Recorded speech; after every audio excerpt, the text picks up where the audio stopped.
Good day mga ka-sports natin dyan. Kumpleto na nga ang sasalang sa next week sa EVZ Challenge Cup 2024 kung saan salang-salaraw di umano itong mga players at malalakas ang pangbato nga ngayon ni Coach Di Brito dahil nariyan nga ang mga bagong galing sa UAAP na mga fresh, younger and taller kaya nga ni Gagate. At syempre, ang mga middle blocker nga ang ating pag-uusapan muna. Gia Morado de Guzman, hinahasa na nga ng husto si Fifi Sharma, Del Palumata at Cherry Nunag. Zero tempo, matutunghayan nga natin yan kay Fifi Sharma. Ngunit mga netizen, pinalagan nga at binash pa ang 6'3 ang height na si Palumata. Bakit kaya? Matangkad naman ito at magaling. Bago ang lahat, subscribe ka muna. I-click ang ating notification bell para lagi kang updated sa lahat ng issues sa volleyball.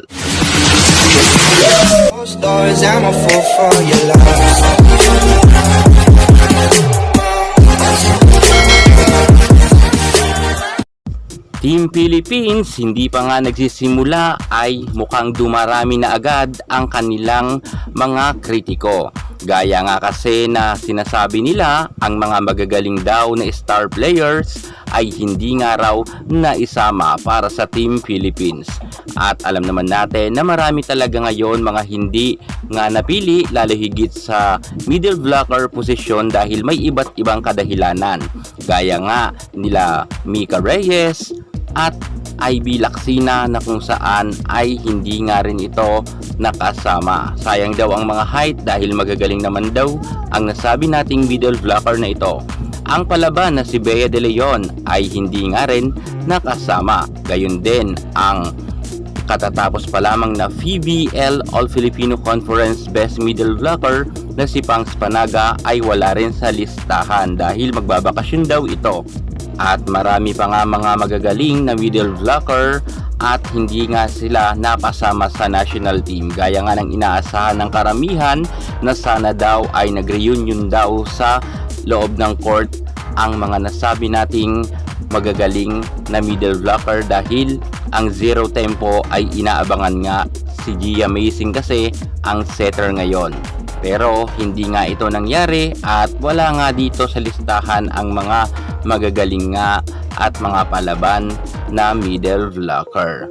At maging ang mga nabanggit natin na sila Bea De Leon, Madi Madayag, Riri Meneses, Celine Domingo hindi nga napasama. At kahit nga itong may 2 times best middle blocker sa international pa na si Madjoy Baron ay laglag nga rin sa listahan.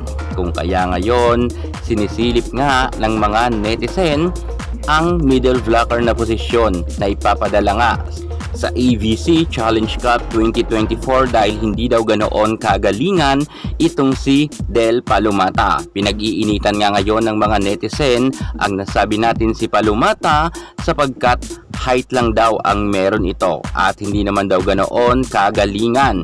Pero matatandaan nga natin na kahit papano ay meron na nga rin tong nakuhang award pagdating nga sa PVL kung saan nga ng 2022 ay tinanghal nga siya bilang best middle blocker at sabay pa nga sila noon ni Mika Reyes. Pero pagdating nga sa Team Philippines, maraming nagsasabi na mas marami pa daw na pwede ipadala sa ikaraw kay Del Palumata. Narito nga ang mga reaksyon ng netizen. Ayon nga sa isang netizen, sinabi niya, "Naku po, Palumata, matangkad lang." At ito pa nga ang isang nagkomento, "Nunag and Palumata, matangkad lang pero mabagal at mahina ang puwersa sa spiking." Sa tingin ko, ang binigyan ni Gia ng bola si Sisi at Eya lang. Tapos sa middle, si Nunag, si Palumata kasi matangkad pero kung pumalo ewan. Okay naman middle blocker. Medyo alanganin dito, okay naman sila. Matangkad pero mabagal kasi si Palumata. Matangkad lang talaga. Madi Sana and Pangs. Pero alanganin kasi mga pagod pa. Ivy Laksina is okay kesa kay Palumata na patalo. Opinion ko, kulang sa skill as middle blocker si Nunag at Palumata. Mabagal, di marunong kung saan pupwesto. Nunag has no consistency in serving. Sayang mga service error. Napakasimple na nga ng serve. Hay nako, ang laki-laki di man lang makapalo ng over the blocker. At may nagkomento pa nga na sinabi, parehas lang si Palumata at si Laksina na mga lampa.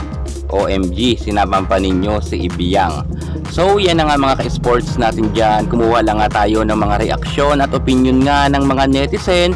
At sobrang dami talagang mga nagbabash nga kay Del Palumata. So ang masasabi ko na lang, dahil nga si Del Palumata ang kasama nga sa Alas Pilipinas, nasasabak nga sa ABC Challenge Cup 2024, suportahan na lang natin at malay natin maipalabas nga ni Gia Amazing ang natatagong galing nga ng ating secret weapon na si Del Palumata. So, ano naman ang inyong opinion sa pagkakasama muli ni Del Palumata sa Team Philippines natin? Basta ako ang masasabi ko na lang, good luck na lang kay Dibrito. At sana nga ay magkaroon na siya ng podium finish dahil ito na ata ang last niya na hahawak nga para sa Team Philippines natin. Bago malang magtapos ang kanyang kontrata, sana ay may mapatunayan siya. Yan muna ang pinaka-latest natin sa mundo ng volleyball. Thank you so much. God bless.